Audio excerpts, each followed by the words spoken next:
हमारे पास 150 साल पुराना मकान हो और हमें आदेश आ गया कि भाई एक काम करो, ये 150 साल पुराना मकान गिराओ, नया मकान बनाओ, तो हमें क्या करना चाहिए? पहले आसपास के मोहल्ले में देखना चाहिए कि आसपास कैसे कैसे मकान बने हुए हैं, बढ़िया मकान कौन बना हुआ है, किस मकान का ड्राइंग रूम अच्छा है, किस मकान का बेडरूम अच्छा है, किस मकान का किचन अच्छा है, किस मकान का लिविंग रूम अच्छा है, और जिस मकान की जो जहां बेस्ट दिखाई पड़े उसको कॉपी कर लो और एक अपना ऐसा मकान बनाओ जिसका हर कमरा अच्छा हो। यही तरीका है। या दूसरा एग्जांपल, मान लो मेरे घर में चोरी बार बार हो रही है, बगल वाले घर में चोरी नहीं हो रही है, तो सबसे पहले मैं बगल वाले घर में पता करना चाहिए, भाई क्या चक्कर है, तुम्हारे यहां चोरी क्यों नहीं होती? वो बताएगा जी हमने ऐसा घर बनाया कि चोरी के लायक हमने गुंजाइश नहीं। अगर हमारे घर का बार बार ताला टूट रहा है, बगल के घर का ताला नहीं टूट रहा है, तो हमें बगल के घर में पता करना चाहिए कि आपके यहां ताला क्यों नहीं टूटता, आपने ऐसी कौन सी कंपनी का ताला लगा दिया कि आपका ताला नहीं टूटता। या हमारे घर में बार बार लीकेज हो रहा है, सीपेज हो रहा है, या सीवर लाइन चौक हो रही है, तो हमें बगल वाले का पता करना चाहिए, भाई आपके यहां लीकेज नहीं है, सीपेज नहीं है, सीवर लाइन चौक नहीं, तो क्यों, ऐसा क्यों? मेरा यह मानना है कि ये जो तीनों ड्राफ्ट बनाए गए, वो ड्राफ्ट केवल वर्तमान कानूनों को पढ़ के उसी को बेटर करने की कोशिश की।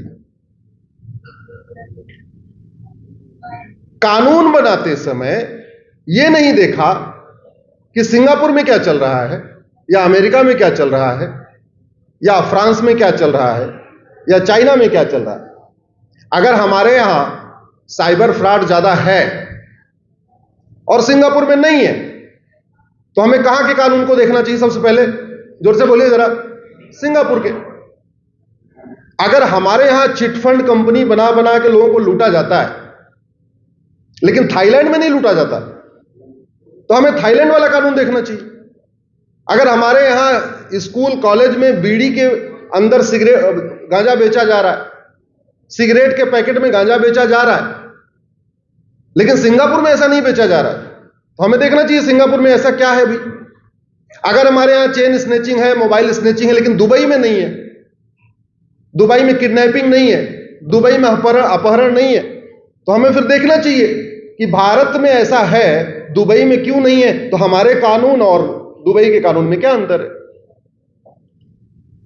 एक कानून के विद्यार्थी के रूप में मेरा यह मानना है 80% समस्याओं का समाधान कानून के जरिए हो सकता है।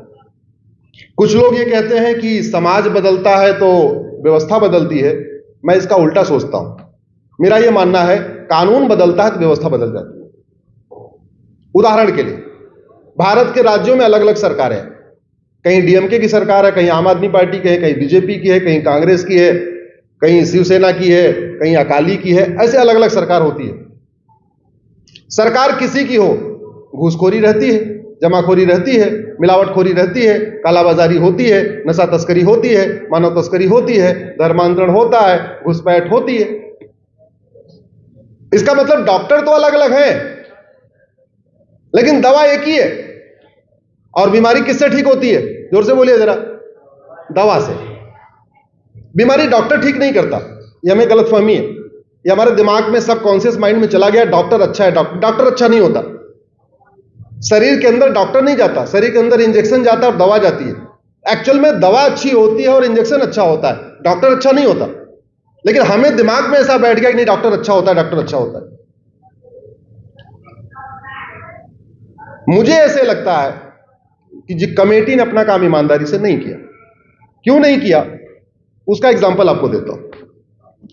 मेरे हाथ में ये फेडरल पिनल कोड है, अमेरिका में यही चलता है, और भारत में ये इंडियन पिनल कोड चलता है। डिफरेंस क्या है? भारत के इंडियन पिनल कोड में 23 चैप्टर है, 23 चैप्टर है। अमेरिका के फेडरल पिनल कोड में 123 चैप्टर है, 100 चैप्टर ज्यादा है। और अभी वाले में तो 23 चैप्टर है, जो नया वाला बना उसमें 19 चैप्टर है, 4 चैप्टर और कम हो गए। अमेरिका में कितना है? 123। अब फायदा क्या हुआ? हमारे यहां घूसखोरी का अलग कानून है, जमाखोरी का अलग कानून है, मिलावटखोरी का अलग कानून है, कालाबाजारी का अलग कानून है, नशा तस्करी का अलग कानून है, मानव तस्करी का अलग कानून है, सोना तस्करी का अलग कानून है, आतंकवाद का अलग कानून है, अलगाववाद का अलग कानून है, धर्मांतरण का अलग कानून है, घुसपैठ का अलग कानून है, साइबर फ्रॉड का अलग कानून है, बैंक फ्रॉड का अलग कानून है। इतने कानून 50 कानून के आसपास हैं। और अमेरिका ने क्या किया, उन 50 कानूनों को एक किताब में डाल दिया। एफआईआर कौन लिखता है? जोर से बोलिए। हवलदार। हवलदार कितना पढ़ा? 10वीं या 12वीं? अब आप ये बताओ, एक 12वीं पास हवलदार जिसको एफआईआर लिखना है, उसको 50 कानूनों में अलग अलग ढूंढ ढूंढ के सेक्शन निकालना पड़ेगा तो आसानी से लिख लेगा, या एक किताब खोलेगा, इंडेक्स खोलेगा, इंडेक्स में देखते जाएगा चैप्टर 1, चैप्टर 2, चैप्टर 3, चैप्टर 4, तो बढ़िया एफआईआर लिखेगा? बताइए जरा। अगर एक में है तो आसानी से लिखेगा, 20 किताब खोलेगा तब आसानी से लिखेगा? आपके पास एक साल की 12 डायरी हो तब ज्यादा अच्छा है, या एक साल की एक डायरी हो, जनवरी फरवरी मार्च 12 महीने उसी में हो तब अच्छा है? जोर से बोलिए जरा। हैंडलिंग अच्छी होती है। अमेरिका ने क्या किया, एक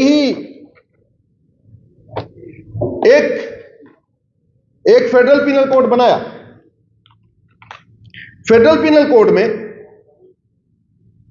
chapter 2 aircraft and motor vehicle, यानी हवाई जहाज से संबंधित जो अपराध है वो इसी में है। भारत के लिए, उसके लिए भारत में उसका अलग कानून है।